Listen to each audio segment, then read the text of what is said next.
All right, folks, welcome to Talkin Texas Politics with Calvin. I'm joined here today in Southlake, Texas by Al Zito. Me and Al have known one another for a long time. Al was on city council here in Southlake many years ago at the same time that I was serving in local government. So that's been about over 15 years ago, Al. So I've known you for quite a while. That But long. yeah. So why don't you introduce yourself a little bit to the folks? Tell them a little bit about you, what you're doing now, that sort of stuff. Sure thing. Sure thing. Good to see you again. Yeah. Good to see you again. Um, Living in Southlake since 2004. Elected to city council in 2010 and served for a term and then went back to work.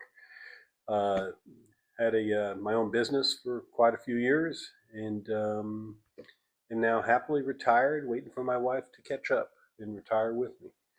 And we got one boy who's currently a senior in college and in, enjoying living in the great state of Texas.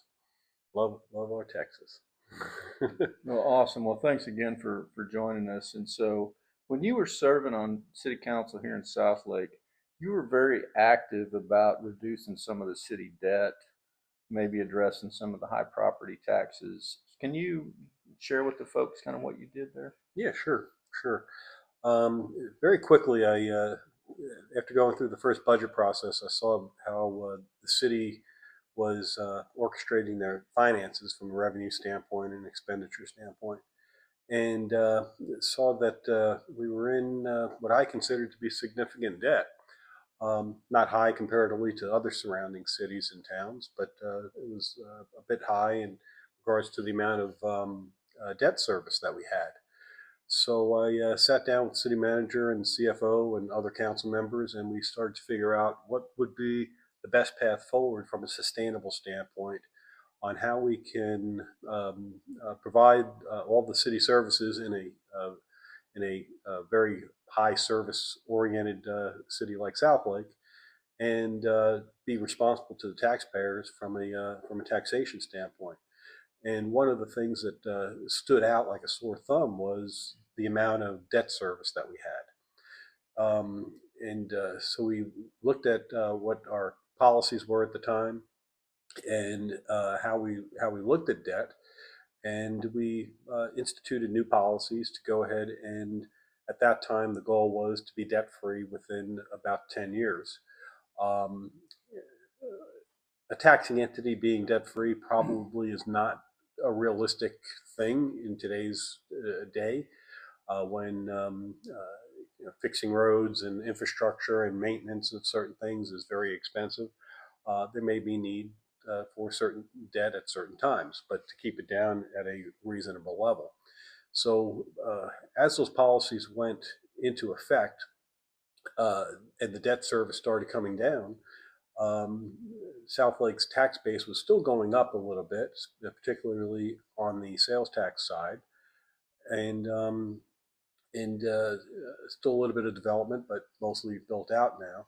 And we saw the debt service starting to go down, which then allowed the city to have more funds to apply towards, we'll call it their maintenance and operations side of the budget, and the capital improvements that they were now paying for more in cash or with low bond debt that was within reason. So that allowed the subsequent councils who kept those policies in place, gratefully, and thank you for these subsequent councils, to then go ahead and engage and enact. We started with the small homestead exemption when I was on council, and on purpose built that up to the 20% state limit. And then in recent years, the city council has been able to go ahead and reduce the tax rate lower than the loss of no new revenue rate, which they've done now for 2 or 3 years in a row, which I'm very proud to see and very happy to see. So the city taxes in Southlake actually have been mitigated quite well over the last 12 years, 15 years, whereas when we see property values increasing as they normally do, the tax rate or the effective tax rate has gone down. So most Southlake homeowners, property owners, are paying about the same that they did 10 years ago, with increased services, and of course everything's more expensive today. Gas and wages and medical insurance and so on and so forth. So that's kind of the wraps up what happened in Southlake and how it's had a positive impact. The low debt and the low debt service has allowed a lower tax rate, because we're not paying for that debt anymore, or as it was in the past. Well, that's a great, good news story that we don't get a lot out of local governments here in Texas. We see them continuing to spend and continuing to raise the debt. Now, you said you're retired, but I know that you have been involved with your local school board. I don't think you've actually ran and been elected to school board, where you served in kind of an advisory role. So tell us a little bit about what you're doing now with the school boards and your advisory roles. Been advising with our local school board and district, as well as some other local entities, taxing entities, and with the same thought in place is, how do we get a more fiscal view of things, a more fiscal responsible way of looking at things, and to go ahead and do the justice by the taxpayers and for who we're trying to provide a service to. In the case of the schools, we want to have a good educational system for the kids and the staff that's at the school, to provide a good education for our kids. Um, Many districts across the state, not just Southlake, found themselves in tremendous debt, tremendous debt. In Southlake, it accounts for about 17 or 20% of our total tax bill is for ISD, INS, interest and sinking debt, the debt service. Now, the current board, who's been doing an outstanding job of getting the house in order, so to say, has been paying down that debt aggressively, in a similar fashion of how the city addressed debt back about 10 years ago. They're looking at being out of debt, considering, well, yeah, rephrase this, having the current debt that's in place paid off in 2031 or 2032, which is many years ahead of time, saving Southlake taxpayers a tremendous amount of interest on that debt service. But also they've got some other things looming with maintenance requirements of the facilities and budget shortfalls of funding from the state, that they're in a crunch, just like many of the other districts. So we're trying to figure that out now. I say we. I'm sitting on what's called the BRAC, Budget Reduction Action Committee, and prior, we also had another committee which is called the Cost Containment Committee. So we've been doing this for a few years, queuing up for what are the things we can do to contain our costs, to increase our revenues if in areas where we can increase revenues, and to balance the budget. But the key is going to be getting that debt paid down, and that then frees up potentially more monies that can be utilized for the operations of the facility, or the potential small debt that they need to take on, but within reason, to replace roofs and air conditioning systems and those type of things, which are very expensive. So it's been interesting. It's been interesting getting under the hood and seeing exactly what's going on. Of course, with any type of organization, the largest cost is our employees, is staff, and when you have whether it's a city or whether it's a school system, there's police, there's fire, there's teachers, there's the people that actually do the things that are necessary to keep things running, and you want to be able to take care of them in a manner that's satisfactory, that attracts the best to do the job that we need them to do. Oh, great work there as well. So now we went down to the legislative session for the last several sessions, and so there's a little controversy, I guess, going on down there with our current Texas speakers race. Did you have any thoughts on what's going on down in Austin with the speakers race? Interesting subject.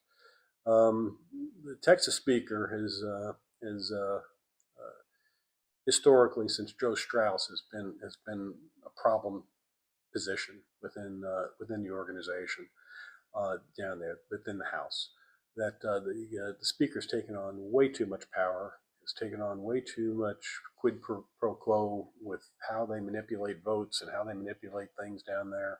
What gets on the calendar, what doesn't get on the calendar, how their crew, as it may be, or their boys and girls, have to vote in synchronicity with what the speaker wants, which may or may not be what the people want, or in some cases, as we saw last session, what the governor wants.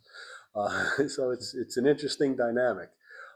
Seeing the latest Joe Strauss reincarnation of Mr. Burrows, who's just the same person, whether it's Burrows or whether it's Bonin or whether it's Phelan, it's the same person. It's the same one, the same puppet that's wash and repeat. That's controlled by the big PACs, the Texans for Lawsuit Reform, which have nothing to do with lawsuits, and the variety of different PACs, the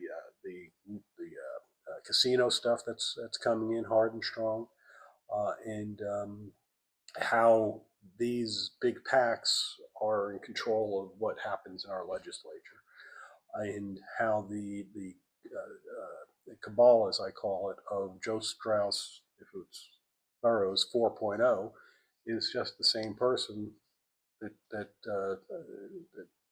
doing the same thing. They're not conservative. They've got their own agenda. That's not what is best for the people of Texas, which is against the grain of everything you and I do. Right. Well put. So, if folks wanted to reach out to you or follow you, do you have what's your social media contact information or something like that they could reach out to you? I still have a Facebook page. It's former councilman Al Zito on Facebook. I may or may not be an active X/Twitter account. I have to check to see if that's still operational or not. But the Facebook page is still operational, and I get contact through that every once in a while. In Southlake, we have a couple different things that we concentrate on, which are Southlake specific, like high density developments and improper development, or what we think is improper development for Southlake. That developers want to continue increasing residential density on smaller lots to increase profitability for their project, which is all well and good. But Southlake is a low density community, and so we have a special action group that handles just that. That of course is specific to Southlake.